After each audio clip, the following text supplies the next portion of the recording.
Their warm revelation from the Lord Jesus Christ this morning.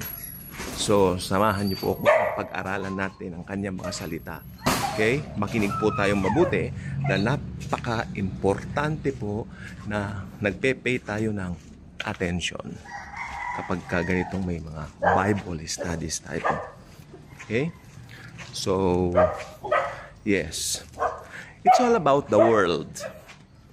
And by loving it, the world. May nireveal lang si Jesus sa akin. Sa puso ko, napakaliit na na tawag dito, na boses ang narinig ko. Sandali may nag-text. Ayan, may nagte-text. Mamaya nagte-text na yan. Mamaya na nagme-message na yan. Okay? So, importante si Jesus at ang kanyang Holy Bible, salita niya. So, yeah. Tungkol po ito rito sa katotohanan ng mundo na ating pong kinabibilangan. Siyempre, alam naman natin. Sabi po ng Bible, dito po sa 1 John chapter 2, verses 15 to 17. Malamang some of you are very familiar with the verse, no? Ayan. At naniniwala po ko, may idea na kayo kung ano yung sinasabi ko. Ito po siya. Ganyan natin, para niya. Yan. Sabi dyan, 1 John chapter 2, verses 15 hanggang 17. Do not love the world or the things in the world. If anyone loves the world, the love of the Father is not in him. For all that is in the world, pakinggan niyo mabuti ito, for all, lahat. Pag sinabi mong all, ilan? Some? Hindi. Konti? Hindi. Pag sinabi mong all, ibig sabihin, all. All means all. All that is in the world, the lust of the flesh, the lust of the eyes, and the pride of life is not of the Father, but is of the world. Makinig mabuti. Ito na po yung 17. And the world is passing away, and the lust of it. But he who does the will of God abides forever. Doon muna tayo sa will of God. Anong ibig sabihin ng will of God? Dito sa context ng binasa natin. He who does the will of God abides forever. Ang will of God po dito, simple lang. Ang maniwala kay Jesus sa kanyang tinapos na gawa sa krus. Di ba? Pag naniwala ka, ibig sabihin ng abides forever dito sa ibang salin, ay may buhay na walang hanggan. Zoe kind of life. That's very important sapagkat alam naman natin na maraming uri ng buhay. May buhay ang animals, may buhay ang mga daga, may buhay ang mga isda. Pero, ibang klase ang buhay na Zoe.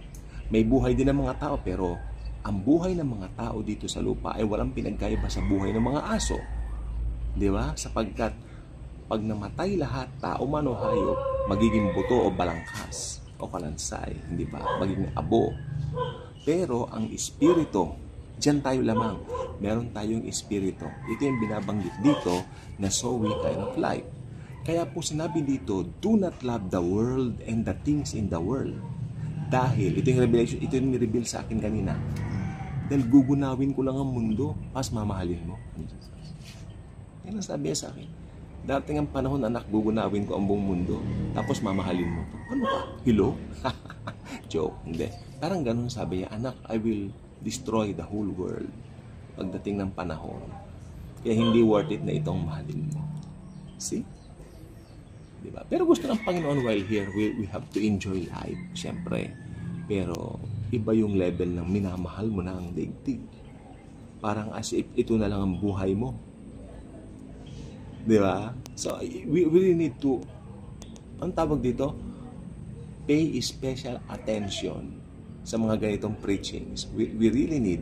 Dahil dito marami kang matutuklasan na revelation. Kaya sabihin mo sa mga friends mo, mga barkada mo, mag-subscribe sa Daily Good Vibes dahil ito po ay talagang nagpapahayag ng grace ni Jesus. Sa channel natin dito. Walang ibang bida kundi ang Panginoong Kristo na napako sa krus para bayaran ang kasalanan po natin. Dito tayo, magandang view. Jesus is the main character of the Bible. Look, meron tayong Old Testament, meron tayong New Testament. Di ba? Pero, maniniwala ka ba? Sabi ng iba, sa New Testament lang si Jesus. No? Maski sa Old Testament, si Jesus yan. Old Testament is Jesus concealed, while the New Testament is Jesus revealed. All the Bible, all of it, that's the Lord Jesus Christ. Kaya if you have Jesus, napakapalad mo, kilala mo siya. Kagabi nga po ako po ay naglalaban ng aking damit. Tapos isa sa mga bumulong sa isip ko, Lord, thank you. Ewan ko, ba't nagpasalamat ako? Lord, dahil nakilala ko po kayo. Or should I say, nagpakilala ako sa iyo, ni Jesus. It's about Jesus. Siya pa rin ang gumawa ng initiative para makakilala po tayo. Don't take the credit on yourself. We cannot take credit of anything na nangyayaring maganda sa ating lives. Dahil lahat ng nangyayari po sa buhay natin, kaloob ng Panginoon po sa atin. Siya po ang nagbalak. Hindi, actually, Diyos siya. Dahil siya ay Diyos. Hindi niya kailangan magbalak. Hindi niya kailangan magplano. Pag-ibig ang nagdulot para bigyan niya tayo ng mga blessings. Blessings na talagang lulunurin ka niya sa kalalangoy. Lumalangoy ka na sa blessings. Hindi mauubos yan. Dahil si Jesus ang person ng blessing. Okay? Because siya mismo ang person na pinagmumula ng pagpapala. If you have Jesus, you have everything. Ganyan ko nga dito. Yan. Mataba. Mataba ako. Okay. Mataba ako kasi blessed tayo ni Lord. Ayun. Have the correct mindset of everything. Instead of bullying yourself dahil mataba ka, why don't you just thank Him? Thank Jesus. Lord, mataba ako dahil pinagpala mo. Yan.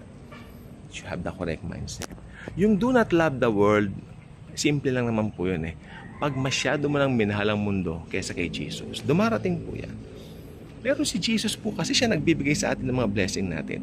Kaya pag sinabing world dito, doon sa binasa natin kanina, tingnan natin. Ang ibig sabihin nito yung sistema ng mundo. Yung pamamaraan ng mundo, yun lang. It's not blessings, hindi yung mga material na bagay kasi yung sistema ng mundo. Ano bang sistema ng mundo? Marami. Maraming humahanga sa mga artista, sa mga celebrity, sinasamba nila. Ngayon may nakikita pa ako, sabi niya, ito batang ito, iidulihin namin paglaki, a-idolin namin. Bata pa lang, idol lang naiisip. Tapos yung mga tao naghahanap ng a-idolin. That's idolatry. Alam niyo ba, yan ang espiritu ng Antikristo. Uy, may bagong upload ng Wisdom ngayon, panoorin nyo. Wisdom, channel na Wisdom. Capital W-I-S-D-O-M. Capital W-I-S-D-O-M. Wisdom. Ang ganda ron, mga end times, makikita nyo. Ayun ang aking pinagkukunan ng aking mga ng mga ibang binabahagi ko naman sa inyo din eh. Okay? So, yan. Ano pa yung mga paraan ng mundo? Sistema ng mundo, pagiging matapobre, pagiging mataas ang tingin sa sarili. Yan. Gustong sumikat, gusto lahat sikat ngayon. Ayan, sistema ng mundo yan. At yan ang tatanggalin ni Jesucristo sa kanyang muling pagparito. Okay? Kasi tayo, wala na tayo rito, no? Na-rapture na tayo eh. Kaya ang mga matitira dito, yung mga may ganyang espiritu na mahilig sa ganyan. Praise God, nakakilala na tayo sa Panginoon. Okay? Yung will of God dito sa binasa natin dyan sa Bible, ang ibig sabihin na itong will of God, sa yung Bible dito. Ito. Bilanggam pa, oh. Ayan, pati langgam gusto mag-aral ng Bible eh, no? Oh. Ayan, oh. And the world is passing away and the last of it, but he who does the will of God abides forever. So, for all that is in the world, the lust of the flesh, the lust of the eyes, and the pride of life is not of the Father, but is of the world. Yung sistema yun eh. So, ang sistema ng mundo kasi, sikat ako ang sikat, gusto mag-idolo, gusto mag-idol, di ba? Yung ganyan. Espiritu ng Antikristo po yan. At ngayon po, may bago na po tayong pagkatao, kaya wala na tayo sa ngayong sistema. Okay? So, magpasalamat tayo sa Panginoon dahil napakabuti. Yung mga takot na yan, sistema ng mundo yan, dahil natatakot ang mundo sa ganito, sa ganyan. Pero tayo dapat mag-Kristyano, tayo po ay kalmado lang po. Dahil iba po tayo. Okay? Binihisan tayo ng bagong pagkatao. Binigyan tayo ng bagong pag-iisip. Yun lang po. Thank you, Jesus. Hallelujah.